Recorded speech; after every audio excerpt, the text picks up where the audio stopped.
On behalf of the government of Somaliland, on behalf of the President of Somaliland and the people of Somaliland, we would like to welcome you warmly to Somaliland.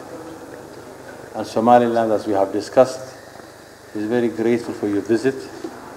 Somaliland and the UK have a historical relationship. We're very much happy that you are here with us today. We're also pleased with the support that we are getting from the British government and the resource that we are offering to our own people in terms of security, in terms of training, in terms of capacity building, in terms of development issues. The Minister is here today to sort of re-emphasize the importance of the relationship between Somaliland and Somaliland and the UK. And the Minister reassured the Somalilanders that our relationship would be much stronger in the future. We will have a lot of things to do, and we have a lot of things in common. We do have a major Somaliland diaspora in the UK. We're very much keen to come and do business here. We have discussed the issue of the business conference that will take place sometime soon in the UK for Somaliland. And we have discussed a lot on how we could cooperate on issues related between Somaliland and the UK. We have reassured the Minister today that Somaliland is a very peace-loving nation. We live in peace with our neighbors. We do not want any spoilers at all to be coming to this part of the world. We are working with the international community when it comes to issues of security. We are happy that Somaliland is a peaceful nation. We are having good talks with Somalia. We are all keen to see that Somaliland will support the international community when it comes to issues related to terrorism and the rest. And we want to reassure to the Minister that Somaliland will always maintain peace and stability and work hand in hand with its neighbors and with the international community. And we would like to be seen as a member of the international community. And as you know, Somaliland has called for its own independence 23 years ago. And that's our aim and that's our objective. And we would like the international community to respect and to support, because we have, I think, performed very well when it comes to democracy, to elections, to rule of law and the rest.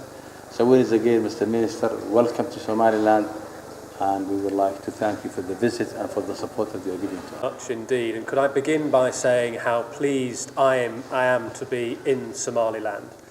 This is my first visit, but I've always been keen to facilitate the relationship between the United Kingdom and Somaliland, to make sure that we can find ways to strengthen and deepen what is an historic and important relationship for the United Kingdom.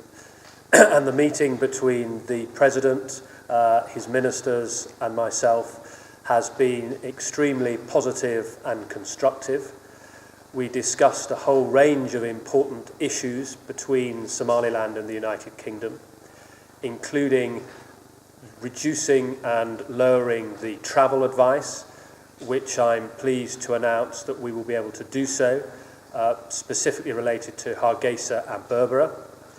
We also discussed the importance of strengthening the relationship between Somaliland and the Somalilanders who live in the United Kingdom, using the expertise and the skills that the diaspora have to continue the development that is happening here in Somaliland. Also to facilitate a trade and investment conference in London to make sure that British businesses are aware of the opportunities that exist here in Somaliland. But also to encourage and ensure that there is continued development in the discussions that are taking place between Somaliland and Somalia, that there is a reducing of the tensions between Somaliland and Puntland, and that we urge restraint at this particular challenging time, and the United Kingdom will play its role in a constructive way to ensure that everybody is focused on the priorities, which is economic development and economic growth and job creation. And to that end, I can confirm that the Department for International Development's commitment of £95 million a year coming to Somaliland there is enormous confidence from the Department for International Development. So I can confirm there will be a continued programme here in Somaliland, supporting the priorities of the government here in Somaliland to ensure that everybody here can benefit from economic development and economic growth, particularly aligned with the priorities of the government. And my visit so far has been a great success, and I've just had as I mentioned, a very constructive and warm discussion with the President and his ministers, confirming the importance that we all attach to the Somaliland-United Kingdom relationship. Thank you. waxaa la yiraahdo aad la socoto wuxuu oranayay u talaabin oo inay tagin dadka Ingiriiska waddanka Somaliland waxay markii hore inagu xidhayeen inakii Soomaaliya waxaan u sheegnay in laba waddan oo kala gadisanahay dhibaatadii ugu dambeysay ka dhacday waxa 208 Somaliland waddan xasiloon aad baan uga hadlay marka imka wixii baa mushtariya dadkii Somaliland dariska ama British hadan ama Britishka ama Europeanska waddanka imanaya xorbe ku iman karaan marka waxa xagga nabadgelyada ay Ingiriiska lagu security advisory. Well, our position on Somaliland is very clear, and it's been consistent for many years. We don't recognise Somaliland as a separate country. We believe that the relationship between Somaliland and Somalia and the region needs to be sorted out between Somaliland and Somalia and the region, and I'm delighted that those discussions are taking place, chaired by the Turks in Ankara. And I have offered any UK support that we can provide to facilitate those discussions coming to a satisfactory conclusion. The position of Sheffield City Council is not the position of the United Kingdom government. Let me also add maybe a point on that issue. Of course, the Sheffield recognition is very important for us as a nation. We feel it was very symbolic.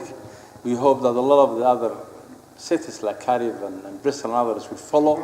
We have informed the minister that we see ourselves as an independent state as far as Sheffield is concerned, and we want to again thank you all for that. Well, we take the travel advice that we provide very seriously indeed, and the travel advice is provided for the benefit of United Kingdom citizens. But it has been clear for some time that there is some anxiety in the Somaliland government about the overarching travel advice that has been provided for the whole of what we see as Somalia. And what I have informed the President and his ministers this morning is that we have undertaken a comprehensive analysis looking at the facts. This is not a political decision, it is a factual decision. And we are downgrading our travel advice to Hargeysa and Berbera specifically. And we're making that very clear in our travel advice when it's reposted either later on today or tomorrow, that we see Hargeysa and Berbera as safer than the rest of Somaliland and the rest of Somalia. Thank you very much. Thank you very